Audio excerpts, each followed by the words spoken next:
Otfrid Preußler. Plėšikas Hocenplocas. Žmogus su 7 peiliais. Kartą Kaspariuko močiutė sėdėjo priešai savo namelį, saulėkaitoje ant suolo ir malė kavą. Kaspariukas ir jo draugas Zepukas gimimo dienos proga jie buvo padovanoję pačių išrastą kavos malūnėlį. Sukant rankenėlę, jį grodavo Gegužė viskas mainos, mėgstama močiutės daina. Nuo to laiko močiutė išgerdavo 2 daugiau kavos negu anksčiau. Taip jai patikdavo ją malti. Šit ir tądien ji jau antrussyk pripildė kavos malūnėlį ir buvo besukanti rankenėlę. Tik staiga sodo krūmai sutreškėjo, sušlamėjo ir pasigirdo šiurkštus balsas. Nagi duokit šentą muziką. Močiutė nustebusi pakėlė akis ir pasitaisė akinius. Priešais ją išdygo nepažįstamas žmogus, susivėlusia juoda barzda ir baisia vanago nosimi. Ant galvos jis turėjo plačiakraštę skrybelę su raudona plunksna, o dešinėje rankoje laikė pistoletą. Kairę rodė į močiutės kavos malūnėlį. Duokit šen, buvo pasakyta. Bet močiutė nesileido taip lengvai įbauginama. Atsiprašau, sušuko jį pasipiktinusi. Kaip jūs čia pakliuvote? Ir kas jums leido ant manęs rėkti? Kasgi jūs toks? Nepažįstamasis taip nusikvatojo, kad net skrybelės plunksna suvirpėjo. Tai gal jūs laikraščių neskaitot, močiutę? Nagi, pagalvokit. Tik tai dabar močiutė pamatė už plataus diržo užkištą kardą ir 7 peilius.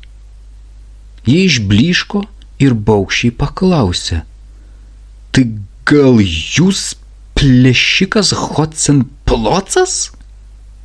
Žinoma, atsakė žmogus su 7 peiliais. Tad prašau nekvailioti, man tai nepatinka.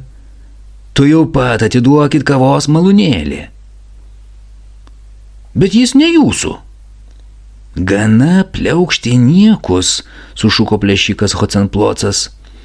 Malonėkite daryti tai, ką liepiu. Skaičiuoju iki 3. Ir pakėlė pistoletą. Pasigailėkite, tarė močiutė, neatimkite iš manęs malūnėlio. Aš gavau jį dovanų per gimimo dieną. Kai sukė rankenėlę, jis groja mano mėgstamą dainą. Dėl to ir atimu, suniurzgė plėšikas Hocenplocas. Aš taip pat noriu turėti kavos malūnėlį, kuris groja. Duokit šen. Tada močiutė giliai atsiduso ir atidavė malūnėlį. Kasgi jai liko daryti? Laikraščiai kiekvieną dieną rašė, koks baisus žmogus tas Hocenplocas. Visi žmonės jo labai bijojo, net pats vachmistras Dimfelmozeris virpino kinkas, nors jis šiaip ar taip dirbo policijoje. Na va, seniai taip reikėjo. Smagiai krenkštelės, Hocenplocas įsikišo močiutės kavos malūnėlį į maišą. Paskui primerkė kairę akį, griežtai įsmeigė į močiutę dešinę ir tarė. Taip, o dabar gerai sėdėkit galvon, ką aš pasakysiu. Nesikelkite nuo suolo ir neįdėkite iš vietos. Ir tyliai suskaičiuokit iki 999. O kam, paklausė močiutė? O tam, atrėžė Hocenplocas. Kai suskaičiuosit iki 999, galėsit savo šauktis pagalbos. Bet jokių būdų ne anksčiau, nepamirškit. Kitaip bus blogai. Ar aišku? Aišku, sušnibždėjo močiutė. Ir nebandykit sukčiauti. Plėšikas Hocenplocas atsisveikindamas paskutinį syk pakišo močiutei po nosimi pistoletą, paskui peršoko tvorą ir dingo. Kaspariuko močiutė, balta kaip drobė, sėdėjo priešais namelį ant suolo ir visa drebėjo. Plėšikas dingo, sykiu su jos kavos malūnėliu. Praėjo nemažai laiko, kol ji pagaliau pradėjo skaičiuoti. Klusniai skaičiavo lygi 999. 1, 2, 3, 4. Ne per greitai ir ne per lėtai. Bet iš susijaudinimo dažnai apsirikdavo ir mažiausiai kokį tuziną sykių turėjo pradėti iš pradžių.